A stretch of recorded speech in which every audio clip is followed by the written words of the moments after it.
Good evening. It's been a couple of weeks. You know, I guess, excuse me. The only reason for this is because, like, I don't have no problem showing you, like, like I said, I'm just going to say something. I was just on Instagram, right? And that's Instagram Ramos, RAMOESG. Okay. And I titled my last live the same thing as I'm doing with this broadcast. It's titled, same thing. Walk a mile in my shoes.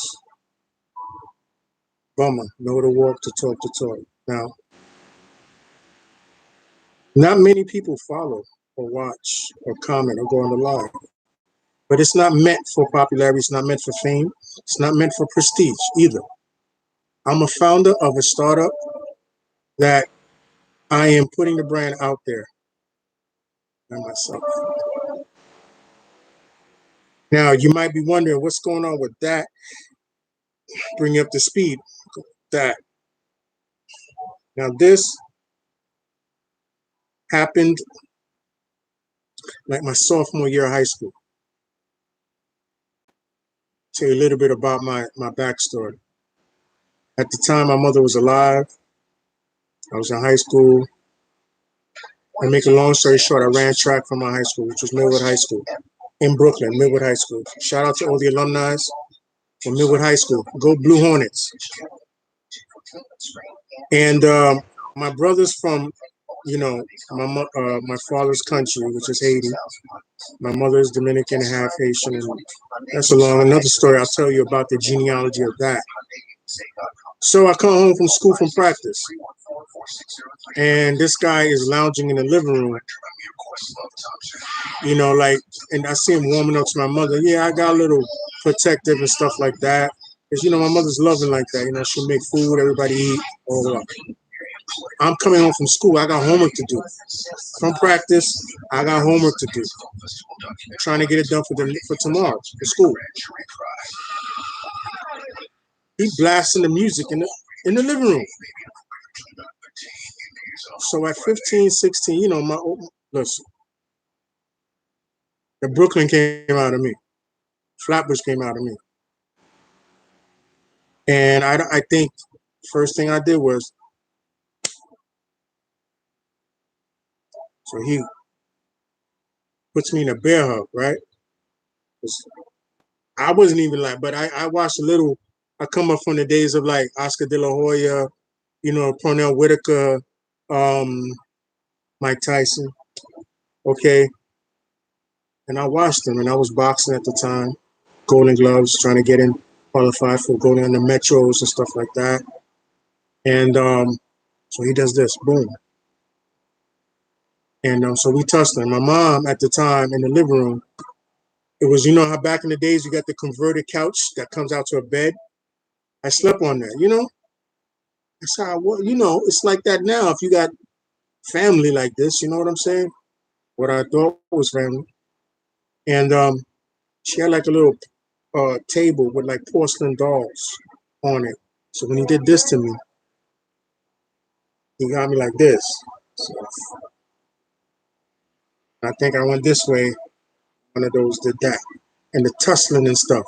Because he won't let me go because I was ready to. I'm so used to doing. I come from a time where now it's like this all day. It's like this all day. All right. So it was more or less, I came up with, you got a problem with me? We do it. We do it, right? We do it. And then we, smoke a blunt or whatever after. So that's this. This was, I would say, I graduated in 90. So I would say this was like 1987. 1987. 88. 88. So from 88, 87 to now, I just said, you know what? And I looked at it, right? Because everybody says I walk like this. No, it's just that, as you can see, I have no middle deltoid muscle from here to here. It's so it's you know that deep. So I always said, well, God, and I'm disclosing some my spiritual practice. I'm a Buddhist today, so these are things I go back to 1980, 87, 88. And I'm 49, going to be 50 in 4 months. So I go back in my mind and I think about, and at the time when I was that young, I was doing a lot of this. My mom didn't let me out, so I did a lot of this. And she had a washing machine in the kitchen next to the sink, so I would be doing dips. All right, I developed some real nice shoulders at the time when I looked. They were like little baseball size, real cut. Like I'm 190 now. At I'm 50 years old. 190. I was at the time maybe 150, 160 pounds, I think. For a high school kid at that time, it was perfect. Because I would walk to the pharmacy. If you know what I'm talking about, you go to the pharmacy and they got the scale. And the scale says, for this height, you should be this weight. Man, for this height and this way for a woman, boom, boom, boom. So I was like, yo, I'm right on point. Right on point. Every day, my mom sent me to the school. I would go to the pharmacy right there on 4th Avenue. And I forget 19th, 18th Street or 18th, 17th Street, something like that. So I said, I'm in good shape. I'm doing what I'm supposed to do. I'm where I'm supposed to be. I'm going to be a professional, whatever that is. Physical, sports, I'm going to make it to the professional, which I am. If you see the one on the bottom, that's maybe a 4th-degree black belt certification, something like that. That was 2010. I'm higher now, but I don't care for that no more. I'm care about uh, launching Bummer. Know the walk, to talk the talk. Putting all my energies behind that. And now we're getting, that's on the left side of my life. From 1987 to 1988. Of course, I graduated high school, went to LaGuardia Community College. My major was occupational therapy. Now, 1989, 1990. My mother came to my graduation and my sister at Brooklyn College, graduated at Millwood High School. The ceremony was at Brooklyn College. Father didn't come. I'm sure he knew I was graduating, but he didn't come. Do I understand why these things happen? I don't. But if I was a father today, I would be at my son or daughter's public school recital, my son or daughter's middle school recital, and my son or daughter's high school graduation. If God blessed me with children, to this day, it's like you got the fortune, but you don't have the fame. I always said that. That's what I want. I don't need the fame. Just give me the fortune so I can retire and sit on a beach somewhere and just drink cocktails, Guinness, be with my wife, make some babies on vacation. So I'm telling you guys that take a page or a shoe. I got sandals on, so I'm not gonna turn it around so they don't block this because it's a brand. I'm not gonna turn it around. All right. But if you could be a mile in my shoe, then you would know to walk, to talk the talk. This is, ladies and gentlemen, the reason why I'm behind all of these videos on YouTube, on my channel, on Instagram, live and real. Now, we're going to get to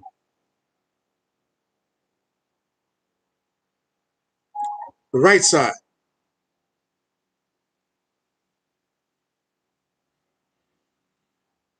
Alexa, never mind.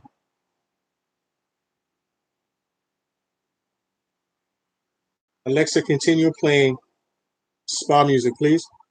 Now, so fast forward, right? I'm skipping. This is all going to be part of my memoir. I'm writing a book. So, walking a mile in my shoes. Now, as you can see this one right here, I'm a certified trained forensic peer specialist, right? So, which means a person that has overcome homelessness, controlled substance issues, employment, mass incarceration, social injustice, and mental illness. That right there, that was 2010. That was at the same year that I got that fourth degree black belt. So, like a natural athlete, you're gonna inherit some scars. So after I could not work because of the politics, I decided to take a job at JFK Airport as a cargo agent. Not gonna mention a company, but anyway, as I was doing this with the things and this, all that other stuff, I suffered an injury. As you can see that, I tore my rotary cuff on this arm, and I also developed nerve damage and a herniated disc in my back. Now my lawyer told me don't return back to this job ever again. After I get through with them, don't return back to this job. That's his professional legal opinion. Now, living in this,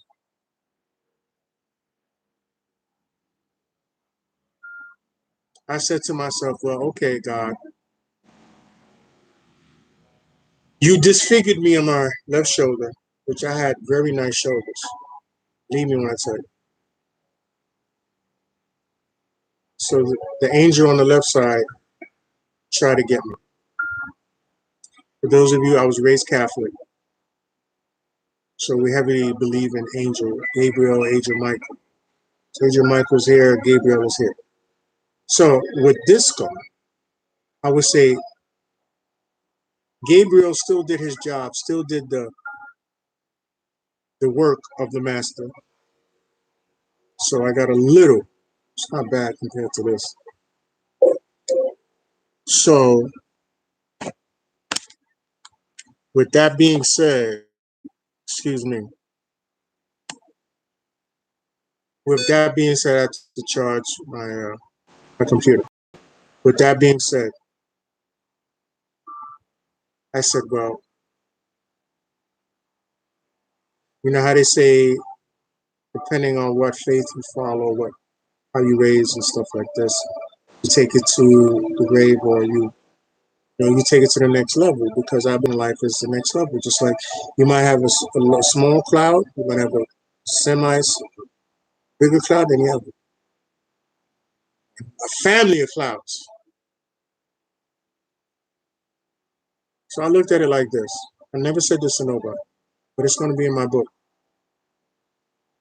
I said, well, God, you sent your angels.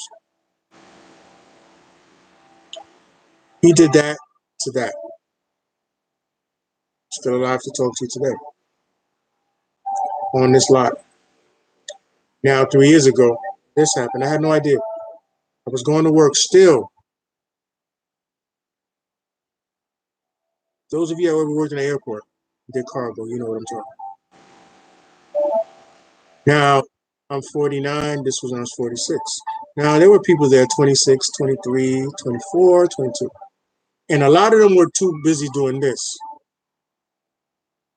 So, gift and a curse because while the young people stayed on this and didn't pay attention to what. This is how that came about. This is how that happened. Because I was doing the work of four, one or two women. There were women work there too. They just, you know, they get over. They get over. So this happened to my body because of another person that I'm sure, as young as they are, they have one kid. You mean to tell me you couldn't work hard to put food and pay the bills for your kid in your house? I don't have kids. I was doing it just to survive, just to pay my rent. You see what big companies do to little people like me and you? Regular people. Regular people.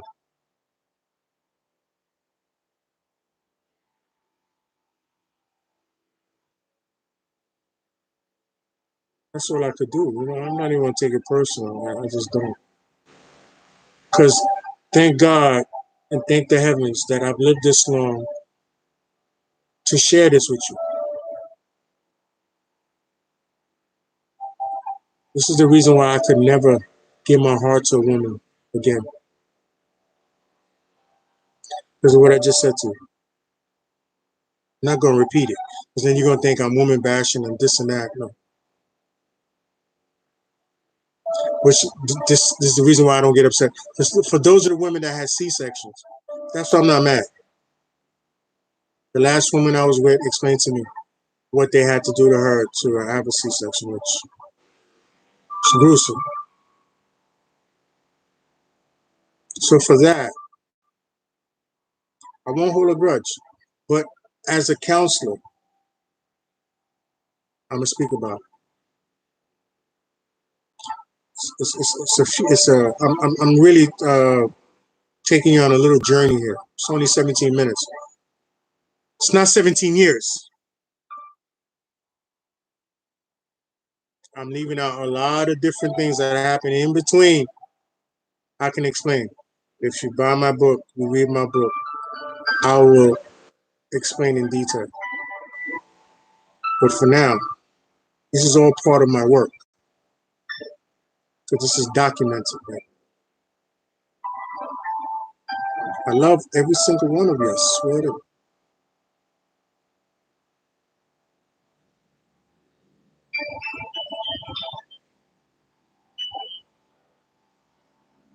I have love, compassion for every human on this planet. Because we all try to be happy and live our best life. That's the reason why I want you to know what it's like to walk in Paladin's shoes. You know, all of this is to explain to you. Healing is a wonderful thing. Once you have it, you're not going to miss him. You're not going to miss her. Because you have it, that's why you're not with her. You're not with him. Because they may not be there with you. You know, like they say, meeting the wrong person at the right time, meeting the right person at the wrong time.